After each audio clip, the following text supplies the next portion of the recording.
जय श्री कृष्णा दोस्तों, मेरा नाम है अजय कृष्णवंशी। आज हम बहुत ही महत्वपूर्ण टॉपिक डिस्कस करने जा रहे हैं जो कि राजस्थान के अलग अलग कॉम्पिटिटिव एग्जाम के लिहाज से इम्पोर्टेंट है। टॉपिक का नाम है दोस्तों, राजस्थान जन जागरण में सामाजिक तथा राजनीतिक संगठनों की भूमिका।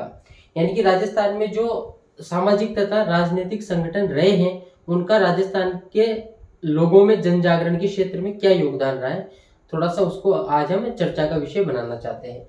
पहले संगठन की बात करते हैं हम, देश हितैषणी सभा। देश हितैषणी सभा, देश हितैषणी सभा।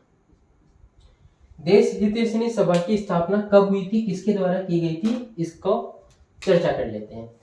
देश हितैषणी सभा की स्थापना दोस्तों 2 जुलाई 1877 को हुई थी। कहां पर हुई थी? उदयपुर में हुई थी। उदयपुर के अंतर्गत हुई थी। किसके द्वारा की गई थी? महाराणा सज्जन सिंह के द्वारा की गई थी। महाराणा सज्जन सिंह जो कि मेवाड़ रियासत के तत्कालीन शासक थे। महाराणा सज्जन सिंह, ये सज्जन सिंह वही है जिनका जिक्र हम इससे पिछले वाली वीडियो में कर चुके हैं, जब हमने दयानंद सरस्वती जी के बारे में पढ़ा था और राजस्थान में आर्य समाज की भूमिका को समझने का प्रयास किया था। महाराणा सज्जन सिंह द्वारा 2 जुलाई 1877 को उदयपुर में देश हितैषणी सभा का गठन किया गया। अब इसका उद्देश्य क्या था? उद्देश्य था दोस्तों इसका, विवाह के जो विवाद होते हैं उनको सुलझाना। यानी कि विवाह के जो मसले होते हैं, अलग अलग जो मसले होते हैं विवाह संबंधित, उन विवाह संबंधित समस्याओं को सुलझाना इस संगठन का एक उद्देश्य था। दूसरा उद्देश्य यह था, राजपूतों में उस समय विवाह के अंदर बहुत ज्यादा खर्चा होता था। राजपूतों में शादी विवाह में बहुत ज्यादा खर्चा होता था, तो उस खर्चे को कम करना भी इस संगठन का उद्देश्य था। इसके अलावा इस संगठन का एक और उद्देश्य यह था, बहुविवाह तथा त्याग, बहुविवाह तथा त्याग संबंधित इस संस्था ने नियम बनाए कि कितने विवाह किए जा सकते हैं। किसके संबंध में बनाए?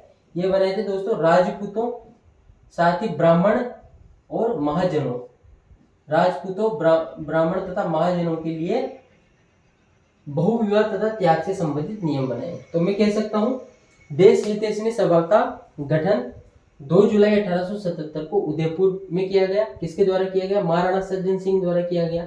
क्यों किया गया? विवाह से संबंधित मामलों को सुलझाने के लिए, साथ ही राजपूतों में वैवाहिक खर्च को कम करने के लिए, साथ ही राजपूत ब्राह्मणों तथा महाजनों में बहुविवाह तथा त्याग से संबंधित नियम बनाने के लिए। इसके बाद में हम दूसरे संगठन की यहाँ पर चर्चा कर लेते हैं। दूसरे संगठन का नाम है दोस्तों वाल्टर कृत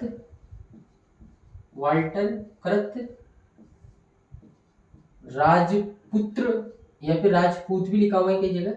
वाल्टर कृत, हिंदी ग्रंथ अकादमी में जो पुस्तक है उसमें राजपुत्र लिखा हुआ है। वाल्टर कृत राजपुत्र हितकारिणी सभा, हितकारिणी सभा, हितकारिणी सभा। वाल्टर कृत राजपुत्र हितकारिणी सभा, इसका गठन किया गया दोस्तों मार्च 1888 से फरवरी 1889 के मध्य। कहां पर किया गया? अजमेर में किया गया।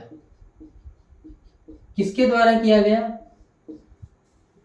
उस समय राजपुताने का जो कार्यवाहक एजेंट टू गवर्नर जनरल था, कार्यवाहक एजेंट टू गवर्नर जनरल, कार्यवाहक, उसका नाम था दोस्तों कर्नल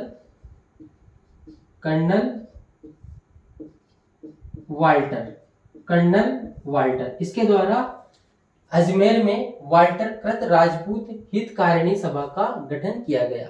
उद्देश्य क्या था इस संस्था का? एक उद्देश्य तो यह था कि मृत्यु बोझ को कम किया जाए, मृत्यु बोझ को सीमित करना, मृत्यु बोझ को सीमित करना इस संगठन का उद्देश्य था।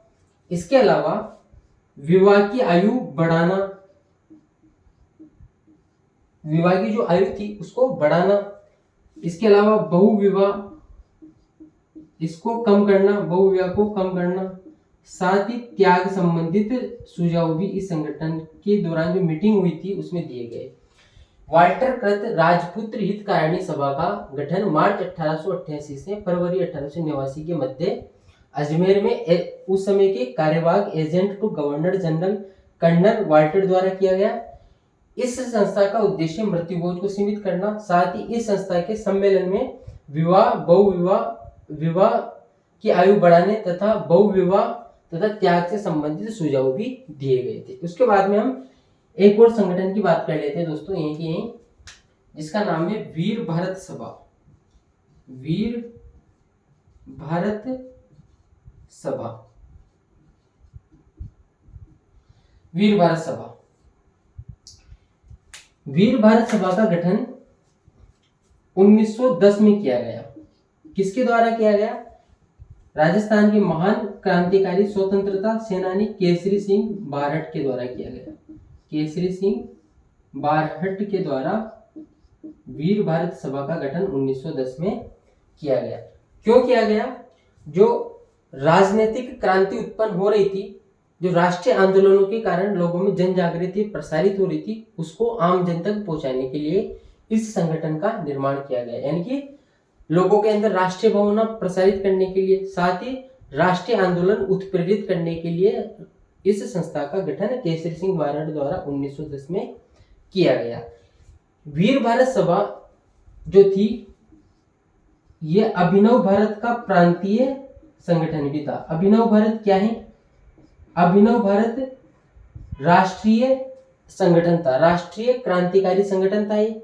और राष्ट्रीय क्रांतिकारी संगठन अभिनव भारत की प्रांतीय शाखा के रूप में वीर भारत सभा कार्य कर रही थी, जिसका संचालन केसरी सिंह बारहट कर रहे थे। लोगों में क्रांतिकारी गतिविधियों को प्रोत्साहित करने के लिए इस संगठन का गठन किया गया था। एक और संगठन की हम बात कर लेते हैं दोस्तों यहाँ पर, सर्वहितकारिणी सभा। सर्वहितकारिणी सभा, सर्वहितकारिणी सभा किसने गठन किया इसका और कब किया? थोड़ी सी चर्चा। सर्वहितकारिणी सभा का गठन दोस्तों 1913-14 के दरमियान होता है। कहां पर होता है? चूरू में होता है। किसके द्वारा होता है? स्वामी गोपाल दास के द्वारा होता है। स्वामी गोपाल दास, स्वामी गोपाल दास के द्वारा सर्वहितकारिणी सभा का गठन 1913-14 के दरमियान चूरू में होता है। यह संगठन राजनीतिक रूप से इतना अधिक सक्रिय था कि इसे चूरू का जो चूरू क्षेत्र है, इसे चूरू की कांग्रेस भी कहा जाता था। सर्वहितकारिणी सभा राजनीतिक रूप से इतना अधिक सक्रिय संगठन था कि इसे चूरू की कांग्रेस के नाम से भी संबोधित किया जाता था। ये भी महत्वपूर्ण तथ्य हैं। इसके अलावा एक और संगठन की अब हम बात कर लेते हैं, उसका नाम है प्रताप सभा। प्रताप सभा, मेरे ख्याल से आपको दिख रहा होगा यहां तक तो। प्रताप सभा, प्रताप सभा का गठन दोस्तों 1915 में किया गया। किसके द्वारा किया गया? बलवंत सिंह मेहता के द्वारा किया गया। बलवंत सिंह मेहता के द्वारा किया गया और बहुत वर्षों तक इन्होंने इस संगठन का कुशलता पूर्वक संचालन किया। बलवंत सिंह मेहता के द्वारा इस संगठन का निर्माण किया गया। क्यों किया गया? महाराणा प्रताप की स्मृति में प्रताप सभा का गठन 1915 में बलवंत सिंह मेहता के द्वारा किया गया। बलवंत सिंह मेहता का जिक्र हम मेवाड़ प्रजामंडल के अंतर्गत भी कर चुके हैं। मेवाड़ प्रजामंडल के ये प्रथम अध्यक्ष थे। हालांकि उसका जो निर्माण है वो माणिक्यलाल वर्मा के द्वारा किया गया था, लेकिन उसके अध्यक्ष बलवंत सिंह मेहता थे मेवाड़ प्रजामंडल के। फिलहाल इसकी बात करते हैं। प्रताप सभा का गठन 1915 में बलवंत सिंह मेहता के द्वारा किया गया। क्यों किया गया? महाराणा प्रताप की स्मृति में किया गया, साथ ही लोगों में स्वाभिमान तथा स्वतंत्रता की भावना प्रेरित करने के लिए भी यह संगठन कार्य कर रहा था। लोगों में स्वाभिमान तथा स्वतंत्रता की भावना प्रेरित करने के लिए भी इस संगठन ने कार्य किया। प्रताप सभा के द्वारा ही सर्वप्रथम हल्दीघाटी मेले का आयोजन किया गया। हल्दीघाटी मेले का आयोजन किया गया। हल्दीघाटी मेले का आयोजन किया गया। और प्रताप सभा के द्वारा ही सर्वप्रथम प्रताप जयंती मनाई गई। प्रताप जयंती सर्वप्रथम इसी संगठन ने मनाना प्रारंभ किया। तो ये भी अपने को ध्यान में रखना चाहिए। दोस्तों आज हमने राजपूताना में कार्यरत 5 संगठनों के बारे में चर्चा की है, जो कि सामाजिक और राजनीतिक संगठनों के रूप में कार्य कर रहे थे, जिन्होंने लोगों के जन जागरण में कार्य किया है, लोगों को देश में जो घटनाएं घटित हो रही है उनके प्रति सचेत किया है, अपने अधिकारों के लिए प्रेरित किया है। ऐसे ही ये संगठन है। आज हमने 5 डिस्कस किए। इसके नेक्स्ट वीडियो में हम कुछ और डिस्कस करेंगे। पहला दोस्तों आज हमने डिस्कस किया देश हितैषिणी सभा 2 जुलाई 1877 उदयपुर, महाराणा सज्जन सिंह। क्यों किया गया? विवाह के खर्चे को कम करने के लिए राजपूतों में, साथ ही बहुविवाह त्याग प्रथा के संबंधित इसमें नियम बनाए गए। वाल्टर कृत राजपूत हितकारिणी सभा कर्नल वाल्टर द्वारा किया गया। वीर भारत सभा केसरी सिंह बारट। सर्व हितकारिणी सभा स्वामी गोपाल दास। प्रताप सभा बलवंत सिंह मेहता। उम्मीद करता हूँ ये पर्टिकुलर वीडियो आप सब लोगों के कॉम्पिटिटिव एग्जाम के लिहाज से महत्वपूर्ण रहेगी। अगर आपने वीडियो को शुरू से अंत तक देखा है तो धन्यवाद, थैंक यू वेरी मच। इसके नेक्स्ट वीडियो में हम कुछ और सामाजिक तथा राजनीतिक संगठनों के बारे में चर्चा करेंगे। धन्यवाद।